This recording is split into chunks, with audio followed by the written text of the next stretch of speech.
Sweden میں قرآن کی بے حرمتی کی گئی نا، پاؤں کے نیچے مسلا گیا نا، مٹی کے نیچے دبایا گیا نا، ملک پاکستان میں رہنے والے مسلمان جو آج قرآن مجید و فرقان حمید کو اپنے گھر کے سلیب کے اوپر مٹی کے اندر دبا کے رکھے، کیا یہ بے حرمتی نہیں ہے قرآن؟ ان حکمرانوں کی وجہ سے آج کفاروں کے دلوں سے عمر بن خطاب کا خوف نکل گیا، ان حکمرانوں کی وجہ سے آج کفاروں کے دلوں سے سلطان صلاح الدین ایوبی کا خوف نکل گیا، محمود غزنوی کا خوف نکل گیا، محمد بن قاسم کا خوف نکل گیا۔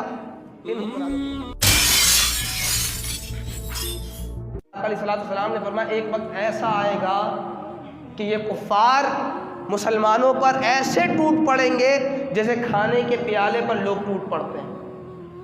ابو داؤد شریف کی حدیث پاک، اور وہ وقت آج آ چکا ہے۔ صحابی نے عرض کیا یا رسول اللہ مسلمان تعداد میں تھوڑے ہوں گے، کم ہوں گے؟ حضور نے فرمایا نہیں مسلمانوں کی تعداد کم نہیں ہوگی، مسلمانوں کی تعداد بہت ہوگی۔ یا رسول اللہ پھر کیسے ٹوٹ پڑیں گے کفار مسلمانوں پر؟ آقا علیہ السلام نے فرمایا یہ تعداد میں بڑے ہوں گے لیکن یہ سیلاب کے جھاگ کے مانند ہوں گے، کر کچھ نہیں سکیں گے۔ آج وہ وقت آ گیا ہے۔ پھر اللہ کے حبیب علیہ السلام نے فرمایا اللہ تبارک و تعالیٰ مسلمانوں کے دلوں میں وہن کو پیدا کر دے گا۔ صحابی نے عرض کیا یا رسول اللہ وہن کیا چیز ہے؟ آقا علیہ السلام نے فرمایا وہن کا مطلب یہ اللہ تعالیٰ مسلمانوں کے دلوں میں دنیا کی محبت، مال و دولت کی محبت کو پیدا کر دے گا اور موت کا خوف پیدا کر دے گا۔ حضور نے تو فرمایا موت مومن کے لیے خوشبودار پھول ہے، موت مومن کے لیے تحفہ ہے۔ میرے نبی نے تو ہمیں موت سے محبت کرنا سکھایا تھا، آج ہمارے دل میں موت کا خوف پیدا ہو گیا اور دنیا کی محبت پیدا ہو گئی ہے۔ تو دیکھیں کفار کس طرح سے ٹوٹ پڑے آج مسلمانوں پر۔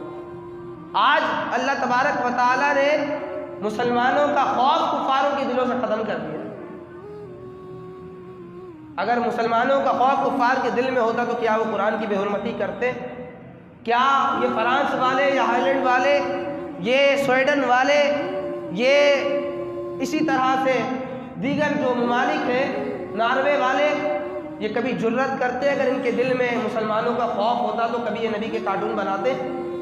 کبھی یہ انبیاء علیہ السلام کی خاکی شاہی کرتے؟ کبھی یہ قرآن کو اپنے پیروں کے نیچے مسلتے؟ کبھی نہیں۔ اور اس کی سب سے بڑی وجہ یہ ہے ہمارے حکمرانوں کی بے راہ روی، ہمارے حکمرانوں کی نااہلی، ہمارے حکمرانوں کی دین سے دوری، ہمارے حکمرانوں کی دین سے بے وفائی، ہمارے حکمرانوں کی دین سے غداری، ہمارے حکمرانوں کی دنیا طلبی، اس کی سب سے بڑی وجہ بنی ہے۔ ان کو پتہ ہے کہ ہم مسلمانوں کے قرآن کو جلا دیں، ہم ان کے نبی کے کارٹون بنا کر چلا دیں، یہ مسلمان صرف یہی کہیں گے کہ ہم اس کی مذمت کرتے ہیں۔ ان کو پتہ ہے یہ ان کے حاکم اب کچھ نہیں کر سکتے۔ ان حکمرانوں کی وجہ سے آج کفاروں کے دلوں سے عمر بن خطاب کا خوف نکل گیا، ان حکمرانوں کی وجہ سے آج کفاروں کے دلوں سے سلطان صلاح الدین ایوبی کا خوف نکل گیا، محمود غزنوی کا خوف نکل گیا، محمد بن قاسم کا خوف نکل گیا، ان حکمرانوں کی وجہ سے۔ اور جب ان کے دلوں سے خوف نکل گیا تو پھر وہ قرآن بھی جلا رہے ہیں، نبی کے خاکی بھی بنا رہے ہیں۔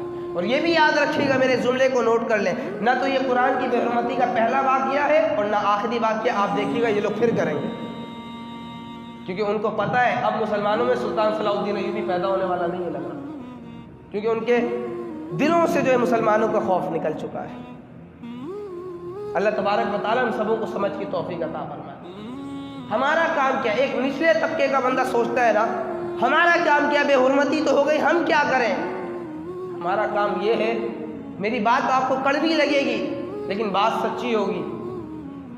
سویڈن میں قرآن کی بے حرمتی کی گئی نا، پاؤں کے نیچے مسلا گیا نا، مٹی کے نیچے دبایا گیا نا، ملک پاکستان میں رہنے والے مسلمان جو آج قرآن مجید و فرقان حمید کو اپنے گھر کے سلیب کے اوپر مٹی کے اندر دبا کے رکھے، کیا یہ بے حرمتی نہیں ہے قرآن کی؟ بولے ہم نے جو قرآن کو مٹی کے اندر دبایا ہوا ہے یہ قرآن کی بے حرمتی نہیں ہے؟ ہم نے جو آج قرآن کو کھولنا گوارا نہیں کیا یہ قرآن کی بے حرمتی نہیں ہے؟ ہم نے جو آج قرآن کو پیٹھ کے پیچھے پھینک دیا کہ یہ قرآن کی بے حرمتی نہیں ہے؟ آج جو ہم نے قرآن کو سننا، دیکھنا، پڑھنا، سمجھنا، آنکھوں سے لگانا تک گوارا نہیں کیا، کیا یہ قرآن کی بے حرمتی نہیں ہے؟ یہ بھی قرآن کی بے حرمتی ہے، اللہ ہم سے پوچھے گا ضرور۔ علامہ اقبال نے آج کے لوگوں کے لیے لکھا تھا، گنگی ہو گئی آج کچھ زباں کہتے کہتے، ہچکچا گیا میں خود کو مسلمان کہتے کہتے، کسی کافر نے جو مجھ سے پوچھا ہے کون سا مہینہ، شرم سے پانی ہاتھ سے گر گیا رمضان کہتے کہتے، اور میری الماری میں گرد سے اٹی کتاب کا جو کسی نے پوچھا، میں گڑ گیا زمین میں قرآن کہتے کہتے۔ یہ بھی تو قرآن کی بے حرمتی، جو آج ہم نے قرآن کا حال کر رکھا ہے۔ ہمیں اس پر افسوس ہے کہ وہ بے حرمتی ہے، ہم جو اپنے گھر میں قرآن کی بے حرمتی کر رہے ہیں اس کا کیا؟